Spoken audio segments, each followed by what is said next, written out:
Before we start using virtual cameras in a 3D scene, it's important that we kind of cover some basic fundamentals of what we call shot composition and professional shooting techniques. And these can be used for virtually anything. You can use them for photography or digital video production.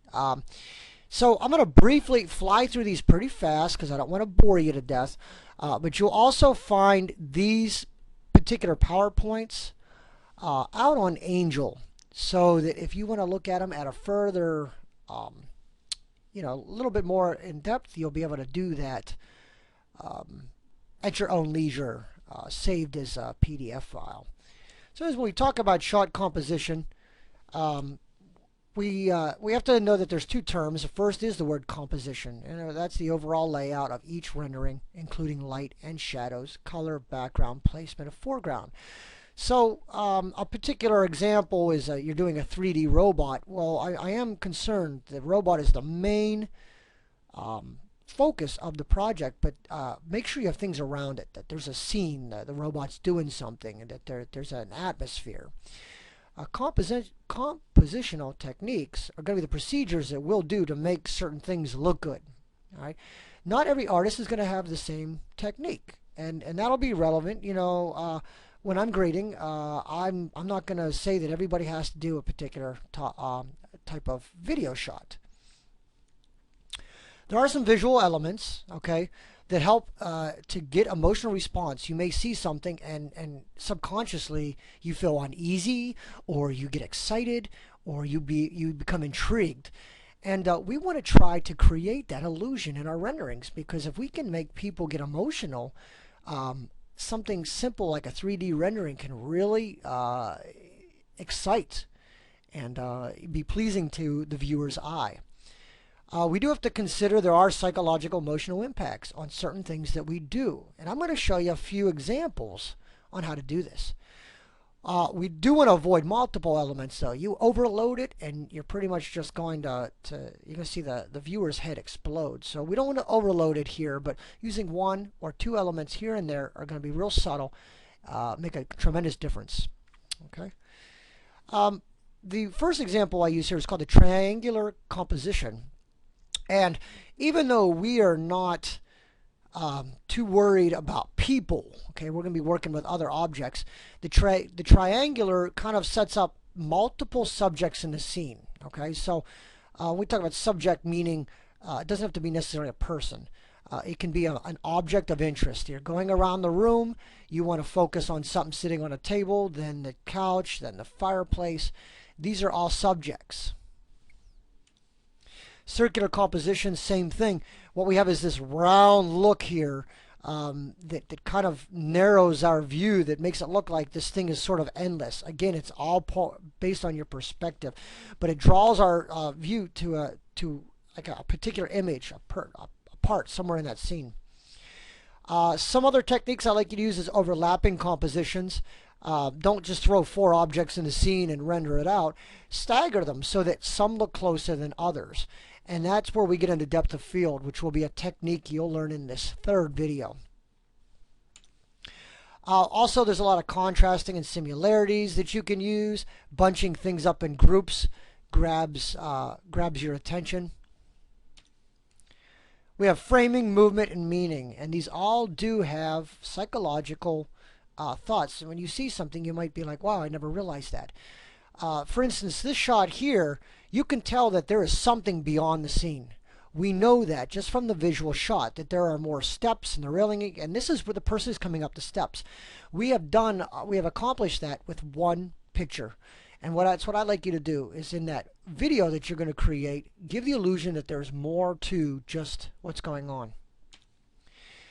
A little bit more on framing, movement, when we talk about characters, in this case, robot.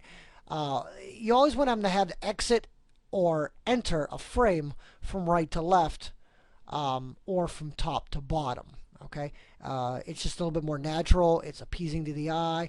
The right carries more weight than the left, and that's just a visual concept. So we look at these two different frames here, and which one to you is more dramatic? This one far back, I mean, we can see the crowd, but this one kind of gets us up a little bit more.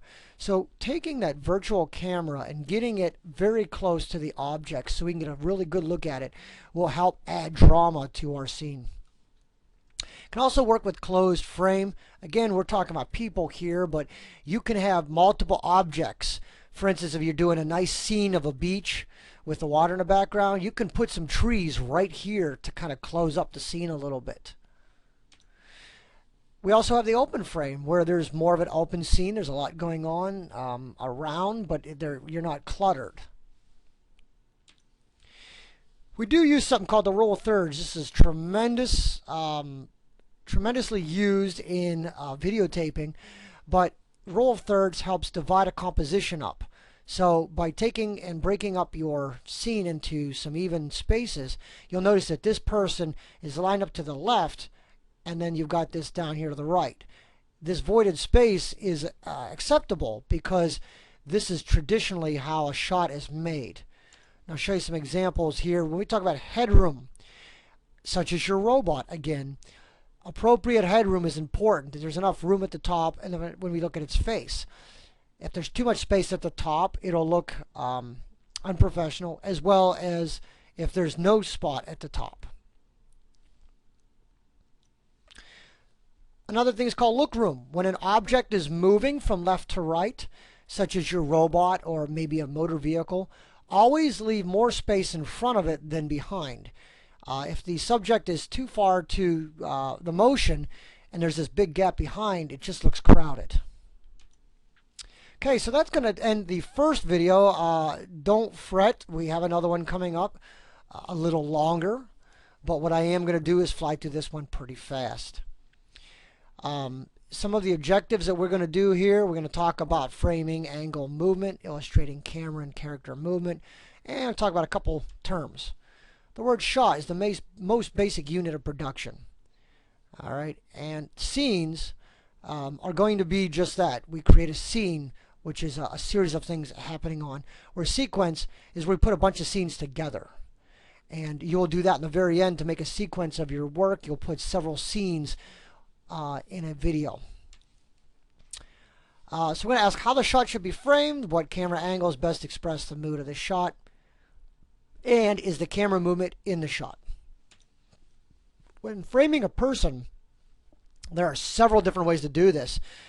Everything from a full shot of the body, a medium shot, close shot, wide, full, medium, extreme close-up. We're going to look at these a little bit more in detail.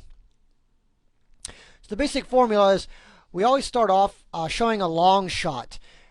For your house, we want to see an entire shot of the room. For your robot, show the entire scene where your robot is. And even with your logo, give me a nice big picture of what's going on in the scene. Then we want to move into a medium shot. We kind of want to get in there and slowly move in so that we know where we're at now. Now we want to look at the specifics. What is actually happening in our scene? Maybe more specifics in the house, a little bit more detail on the robot. Employ close-ups to underscore a character's personality. And again, just because we say character doesn't mean it has to be a person. It can actually be the personality of the robot that you're creating or objects in your scene that are interacting with each other. All right. Here's an example of getting that long shot. We see this entire scene here. There's fire, smoke going on here, car driving down the street, lots of mountains, clouds, trees, good stuff. Then we go to the wide shot. We can still see a lot's going on here. The channel news is here. We have cars, a lot of people outside. There's a lot going on, but we know what's happening in the scene. Full shots, giving us kind of the whole picture of what the person's doing. In this case, a little bit of boxing. Try not to cut off any of the feet of the head when you do that. Medium shots, we're starting to zoom in a little bit. You can see a little bit more characteristics of this person's face, and you know, get a little bit more in there. Close-up shots, more and more characteristics of a particular person, or in this sense, a subject. The extreme close-up, well, of course, I don't have to go much into that. This is pretty obvious. Single shots, one person, okay, one focus. Person's in the middle of the scene. Two shot, two subjects, two characters. The example I always use is the one from Pulp Fiction in the beginning, in the diner where the two people are sitting across from each other. Insert shots are typically there to tell you to do something. If you're, give an example, in Animation 2, we do an accident reenactment. You show the building that's going to explode, then you zoom into the object that makes the explosion, and then you zoom back out to show the building explode. So it's a series of multiple shots telling a story. Tons of different camera angles, and we're going to break these down here real quick. First is a high angle shot. We're up above looking down into the scene. That's a good shot for your house. You put the camera up at the roof and you look down into the room to get a nice view of it.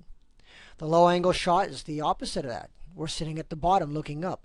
Not really particularly good for architectural, but maybe for your robot or your logo. Eye level shot, of course, if you have a subject in the scene, you're looking right at it. Eye level shots are great.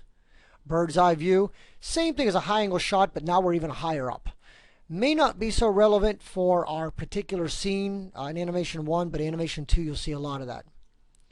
Canted shots, kind of that weird angle, sort of like discombobulated here. Tilt shots, this is where you take the camera and you start looking down at the ground and then slowly rotate it up towards the ground, or up towards the subject. You can also do the other way. You can start at the top and tilt downwards. The three-quarter shot is where we're getting a 45-degree angle. We can see both the front and the side of an object or a particular scene. Very helpful in 3D. Frontal shots, straight on. Not so much used in 3D because our idea is we're trying to show the depth of this picture, and a frontal shot doesn't do that very well. Profile shots, just the same. We're looking at it straight from the side. It's telling a story, but it may not be the greatest use for three-dimensional renderings. Over the shoulder shots. This is, of course, when you have two subjects talking to each other, or this object here is interfering with this object here to kind of give you that feeling of depth. Camera movements. Again, we're going to be working a lot with camera movements, and you can learn how to use a camera in the next video. But we have the crane, pan, zoom, dolly, tracking, steady cams. For instance, a tracking camera, you can learn how to do a target camera where a subject's moving, you can link a target so everywhere the subject goes, the camera follows. Crane shots, we can accomplish this very easy in 3D by simply animating a wide angle or a large shot up in the air and then zoom as we come down into the scene. A pan shot is going to tell us more about the scene, left to right. This is a must in your animated architectural walkthrough. When you're showing me a left to right pan, I want to see the left side of the room, and then I want to see it blend into the right side. I want to get a whole shot of the room. Dolly shots are when you're zooming in and out. Typically, they're put onto a dolly. They're not zoom. Okay, I did say zoom. Dolly is where the camera's moving in and out. Zoom is where the camera will stay stationary, but the zoom lens will change, and that's going to give you a different illusion. Tracking shots, pretty much camera following someone on a profile from left to right or right to left. Zoom, very common. You're going to use it. We've got a large shot, and all of a sudden, boom, the camera zooms into that person's expression. Steadicam shots, I don't have a picture for that, but pretty much they do that where an avatar, where they mount the camera to somebody, and as the camera moves, as the person moves, the camera moves with them. Zolly shot is where there's a combination of both zooming in and out and dollying in and out, and that's pretty much known as the Hitchcock shot, where it adds a lot of drama to it. We talk about camera perspectives. You got your objective, your point of view, and your subjective. All very important when considering how we're going to place cameras in our animations. The neutral position. The audience does not take a perspective of any character. Okay, we're just kind of out in the middle of this. We're not someone specifically looking out there. We're just sort of invisible to the world. A point of view is where you are purposely visualize being, the camera sees your eyes. And the subjective shot, a straight on, very similar to the perspective, where you can switch on-screen characters back and forth looking at each other. Okay, that concludes this lesson on camera shooting techniques. In your next video, I'm going to demonstrate how to create virtual cameras in 3ds Max. Your third video will be on how to create the illusion of depth using depth of field as a property in your cameras. At the conclusion of that video, you will be able to move on to the next step of this module. Feel free to email me with any questions you have, and you're welcome to use these particular slides when setting up your work.